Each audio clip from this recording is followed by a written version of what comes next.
Sasha और सायमा ने मोहिनी की जिंदगी में कांटे बिखेर दिए हैं। अब मोहिनी चाहकर भी खुद को नहीं बचा पाएगी। जरूर के दिल में शक का बीज बो दिया गया है, जो कि ऐसा ऐसा तनावर दरख्त बन चुका है। मोहिनी, मैंने तुम पर इतबार किया, घर वालों के खिलाफ जाकर तुमसे शादी की और तुमने मुझे क्या सिला दिया। न जाने मेरे अलावा कितने और हैं तुम्हारी जिंदगी में। मोहिनी कहती है कि जरून, मैं सोच भी नहीं सकती थी कि तुम इस हद तक भी जा सकते हो। मेरी जिंदगी में तुम्हारे अलावा और कोई दूसरा नहीं है। मैंने अयान को ठुकराकर तुमसे शादी की। तुम्हारी खातर अपने बाप को और अपने घर को हमेशा हमेशा के लिए छोड़कर चली आई और तुम मुझ पर शक कर रहे हो। मियाँ बीवी का रिश्ता भरोसे और एतमाद पर होता है, लेकिन तुमने तो जरा भी देर नहीं की, तमाम भरोसे और एतमाद तोड़ दिए। जरून कहता है कि मैं आंखों देखा नहीं झुठला सकता। मोहिनी भी बहुत तेज है और कहती है, कभी कभी आंखों देखा भी झूठ होता है। मैं इस शख्स को हरगिज नहीं जानती। वो कौन है, कहाँ से आया था और इसका क्या मकसद है। इधर मोहिनी जरून को यकीन दिला देती है और सोचती है कि मुझे बेबी प्लान करना चाहिए, वरना मेरा घर टूट सकता है। इस तरह से जरून का ध्यान भी बट जाएगा। लेकिन मोहिनी नहीं जानती कि बात अभी खत्म नहीं हुई। जब सायमा और साशा देखती हैं कि इनकी जिंदगी तो नॉर्मल हो चुकी है, तो साशा इस आदमी को दोबारा से भारी रकम देती है और कहती है कि तुम हमारे घर आओगे और आकर मोहिनी को सबके सामने बदनाम करोगे।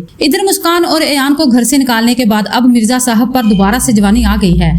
मिर्जा साहब ने तो अपनी बीवी का कफन भी मैला नहीं होने दिया और दूसरी शादी रचाने का सोच रहे हैं, लेकिन वो ये नहीं जानते कि ये शादी मेरे लिए वबाले जान बन जाएगी और जब अयान को पता चलेगा तो इसके पैरों तले से जमीन निकल जाएगी। मुस्कान बाबा को जरा भी शर्म नहीं आई। शादीशुदा बेटे का बाप है और शादी के ख्वाब देख रहा है। मेरी माँ को तो सारी जिंदगी सुख का सांस नहीं लेने दिया। लगता है कि इसी इंतजार में थे कि अम्मी कब इनकी जिंदगी से हमेशा हमेशा के लिए जाए और ये दूसरी शादी करे। मैं आज इनके पास जाऊंगा और इन्हें ऐसी सुना कर आऊंगा कि सारी जिंदगी याद रखेंगे। मुस्कान अयान को समझाती है, देखो अयान, अंकल कभी भी नहीं मानेंगे। इसमें क्या हर्ज है। अगर वो शादी करना चाहते हैं तो अच्छी बात है, हमें वो कबूल नहीं करते और तन्हा जिंदगी गुजारना बहुत मुश्किल है। बीवी से बढ़कर शोहर का ख्याल कोई और नहीं रख सकता। अच्छा है, इनकी बीवी आ जाएगी तो इन्हें वक्त पर खाना और इनकी जरूरत की हर चीज तो मुहैया होगी। अयान कहता है कि इन्होंने अपनी खुशी से ही हमें घर से निकाला था और मेरी माँ को तो मौत भी घर में नसीब नहीं हुई। दर बदर की ठोकरें खाते खाते मेरी माँ जान की बाजी हार गई। मैं कभी भी अपने बाप को माफ नहीं करूंगा। मेरी माँ की मौत के जिम्मेदार ये हैं। दूसरी तरफ साशा के प्लान के मुताबिक वो आदमी दोबारा मोहिनी से मिलने के लिए आता है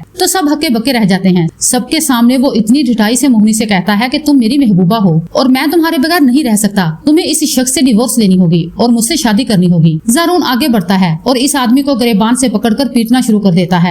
तुम मेरे सामने ही मेरी बीवी के साथ इतनी बेहुदा बातें कैसे कर सकते हो। सायमा आगे बढ़ती है और जरून को खींचते हुए कहती है कि अगर तुम्हारी बीवी ही बेशर्म है तो इसमें इसका क्या कसूर। असल मुजरम तो तुम्हारी मोहिनी है। मोहिनी अपना सर पीट लेती है और उस आदमी से मुखातब होकर कहती है कि अगर तुमने एक लफ्ज भी मुंह से निकाला तो मैं तुम्हारा मुंह तोड़ दूंगी, बल्कि मैं अभी पुलिस को कॉल करती हूँ और तुम्हें सबक सिखाती हूँ। अब अली हसन भी मोहिनी की तरफ से बदजन हो जाता है। मैंने तुम्हें अपनी बेटी कहा था, लेकिन तुम ऐसी हो सकती हो ये तो मैंने कभी सोचा भी नहीं था। मोहिनी बोलने की कोशिश करती है तो जरून कहता है कि तुम मेरी नजरों से गिर चुकी हो। तुमने मेरी तमाम उम्मीदें चकनाचूर कर दी। मैं तुम्हारी शक्ल भी देखना नहीं चाहता अभी और इसी वक्त यहाँ से दफा हो जाओ। अली हसन भी जरून का ही साथ देता है। मोहिनी कहती है कि ये सब किया धरा तुम्हारी माँ और बहन का है, ये इन्हीं की साजिश है। जरून एक थप्पड़ मोहिनी के मुंह पर मारता है और कहता है, खबरदार, अगर तुमने मेरी माँ और बहन पर इल्जाम लगाया, अपना किया तुम मेरी माँ और बहन पर डाल रही हो और आज से तुम्हारी मेरी जिंदगी में कोई जगह नहीं है। मैं आंखों देखी मक्खी बिल्कुल भी नहीं निकल सकता। चली जाओ मेरी जिंदगी से। और यूं जरून मोहिनी को धक्के देकर घर से निकाल देता है।